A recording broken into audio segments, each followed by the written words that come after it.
शिवाजी पार्कवर सांगता सभेसाठी ठाकरे आणि सत्ताधारी पक्षांमध्ये चढाओढ सुरू झाली आहे। ठाकरेंना मैदान मिळू नये यासाठी सत्ताधाऱ्यांनी कट रचल्याचा आरोप संजय राऊतांनी केलाय। तर राऊतांच्या आरोपांवर भाजपने देखील पलटवार केलाय। प्रत्येकाला सभा घेण्याचा अधिकार असल्याचं म्हणत बावनकुळेंनी राऊतांचे आरोप फेटाळलेले आहेत।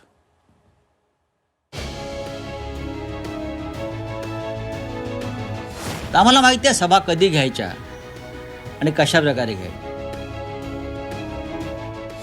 मुंबईमध्ये मैदान अडवून ठेवलेलं आहे। ते आरोप प्रत्यारोप करतात, ते छोट्या छोट्या गोष्टीला मोठे करतात।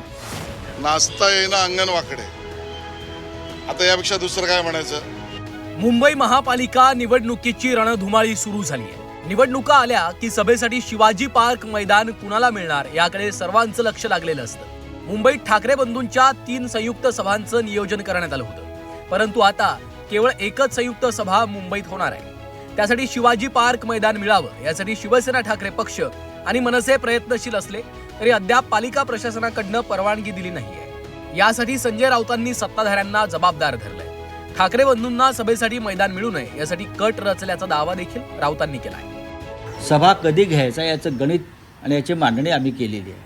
9 तारखेला ही पहिली सभा नाशिकला होते, त्यानंतर माननीय उद्धव साहेब संभाजीनगरला जातात। आम्हाला माहिती आहे सभा कधी घ्यायच्या आणि कशा प्रकारे घ्यायच्या। मुंबईमध्ये मैदान अडवून ठेवलेलं आहे, तो वाद सुरू आहे। म्हणजे शिवसेना किंवा मनसेच्या महायुतीला सभा घेता येऊ नये या राक्षसी हेतूनं बरं का मैदानांवरती दगड ठेवलेले, म्हणजे उगाचच। तर त्याच्यावरती आता आमची चर्चा सरकारशी सुरू आहे। विरोधकांच्या या आरोपांवर सत्ताधाऱ्यांनी प्रत्युत्तर दिलं। प्रत्येकालाच सभा घेण्याचा अधिकार आहे असं चंद्रशेखर बावनकुळेंनी म्हटलंय। तर हा नाचता येईना अंगण वाकडे असा प्रकार असल्याचा टोला मंत्री आशिष शेलारांनी लगावलाय। एकच विराट सभा होणार आहे, मात्र त्या ठिकाणी मैदान मिळू नये म्हणून प्रयत्न केले जात आहे असा आरोप त्यांच्याकडनं। ते आरोप प्रत्यारोप करतात, ते छोट्या छोट्या गोष्टीला मोठे करतात। त्यांना नियमाप्रमाणे सर्व मैदानं मिळतात। काहीतरी हवा तयार करून जनता जास्तीत जास्त आली पाहिजे। जनतेमध्ये त्या ठिकाणी अशा बातम्याच्या माध्यमातून लोक भावना निर्माण झाली पाहिजे। ते लोक काय करतात, प्रचारामध्ये त्यांचा एक ठरला आहे की भावनात्मक पद्धतीने आणि या ठिकाणी काहीतरी असा वाद तयार करून लोकांच्या मनात जागा निर्माण करण्याचा प्रयत्न आहे। कोणी कोणाला थांबवत नाही। लोकशाहीमध्ये निवडणुका लढण्याचा प्रत्येकाला अधिकार आहे आणि प्रत्येकाला ग्राउंड न्यायचा अधिकार आहे, प्रत्येकाला सभा घ्यायचा अधिकार आहे। विराट घ्या नाही तर छोटी घ्या, टिल्लू घ्या नाही तर मोठी घ्या, पण तुम्ही सभा घ्या, काही फरक पडणार नाही आणि भावनात्मक बोलून काही होणार नाही। विकासाच्या मुद्द्यावर मतं मागितले पाहिजे।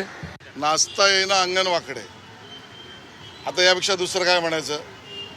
तुम्हाला सभेला मैदान नाही, सभेला गर्दी नाही, सभेला वक्ता नाही, सभेत महायुती तुमच्या अलायन्समधले नेते येत नाहीत, मग तुम्ही कशाला निवडणूक लढवताय। आणि म्हणून नाचता येईना अंगण वाकडे एवढंच मी संजय राऊतांच्या विधानाला म्हणेन। प्रत्येक निवडणुकीत प्रचारासाठीच्या मैदानांचा मुद्दा गाजत असतो। निवडणुकीचं मैदान मारण्यासाठी सध्या तरी विरोधकांना प्रचारासाठीचं मैदानच मिळत नसल्याचं वास्तव आहे। कृष्णात पाटील, झी 24 तास, मुंबई।